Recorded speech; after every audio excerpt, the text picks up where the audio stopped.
নমস্কার বন্ধুরা, easy home cooking চ্যানেলে আপনাদের সবাইকে স্বাগত। বাজারে কিছু ভালো কপি পেয়ে গেলাম, তাই আপনাদের জন্য সম্পূর্ণ ঘরোয়া পদ্ধতিতে বানিয়ে ফেললাম ফুলকপির রোস্ট। ভিডিওটি শেষ পর্যন্ত দেখার অনুরোধ রইল, কারণ এই সহজ পদ্ধতিটি আপনাদের জন্য খুবই হেল্পফুল হবে। একটি পাত্রে উষ্ণ গরম জল নিয়ে কপিগুলোকে মিনিট 5 মতো ফোটাবো এবং তারপর ফ্লেমটা অফ করে দেবো। অনেক সময় কপির মধ্যে ছোট ছোট পোকা দেখা যায়, এছাড়াও কপির গন্ধটাও অনেকে সহ্য করতে পারে না। এই দুটোই কিন্তু গরম জলে ফোটানোর ফলে চলে যাবে। এখানে আমি একটি বড় সাইজের ফুলকপি নিয়েছি, যেটাকে এরকম মাঝারি সাইজের করে কেটে নিয়েছি। এবার একটা বাটা মশলা তৈরি করে নেব। নিয়ে নিয়েছি দুটো মিডিয়াম সাইজের টমেটো, 9টা কাঁচা লঙ্কা, আপনারা ঝালটা স্বাদ অনুসারে দেবেন, 1.5 টেবিল স্পুন পোস্ত, আর দিচ্ছি 40 গ্রাম মতো কাজু বাদাম।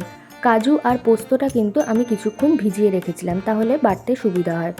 আর দিয়ে দেবো সামান্য পরিমাণ জল। আমি কিন্তু এখানে 4 মগজের ব্যবহার করছি না, কারণ আগেই বলেছি এটা আমি সম্পূর্ণ ঘরোয়া পদ্ধতিতে বানাতে চেয়েছি। 4 মগজ কিন্তু সবসময় আপনাদের কাছে অ্যাভেলেবেল নাও থাকতে পারে, যদি থাকে তাহলে আপনারা অবশ্যই দিয়ে দিতে পারেন।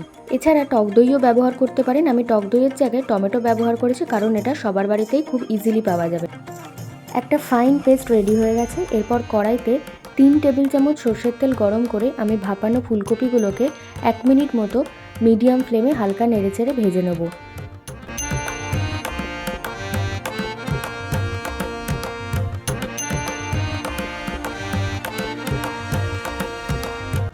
এবার কড়াইতে 4 টেবিল চামচ সর্ষের তেল গরম করে তাতে দিয়ে দেবো 2টো দারচিনি, 3 থেকে 4টে লবঙ্গ, 3টে এলাচ।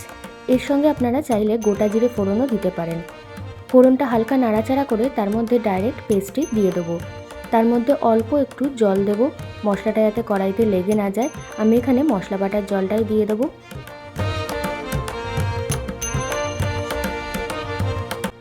1 মিনিট হাই টু মিডিয়াম ফ্লেমে রান্না করে দিয়ে দেবো 1 টেবিল চামচ আদা জিরে বাটা।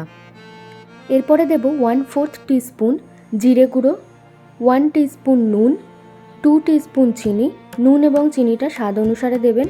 এরপরে মশলাটাকে ভালো করে মিশিয়ে দিয়ে ভেজে রাখা কপিগুলো দিয়ে দেবো এবং কপিগুলোকে মশলাটির সাথে খুব ভালো করে মিশিয়ে দেওয়ার পরে আমি এখানে কিছুটা জল দিয়ে দেবো।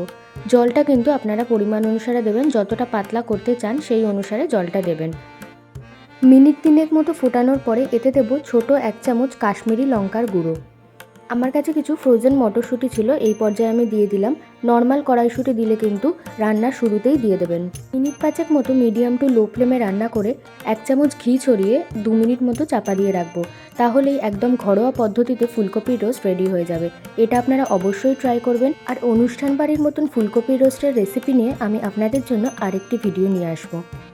ভিডিওটি ভালো লাগলে অবশ্যই লাইক, শেয়ার এবং সাবস্ক্রাইব করবেন। ধন্যবাদ।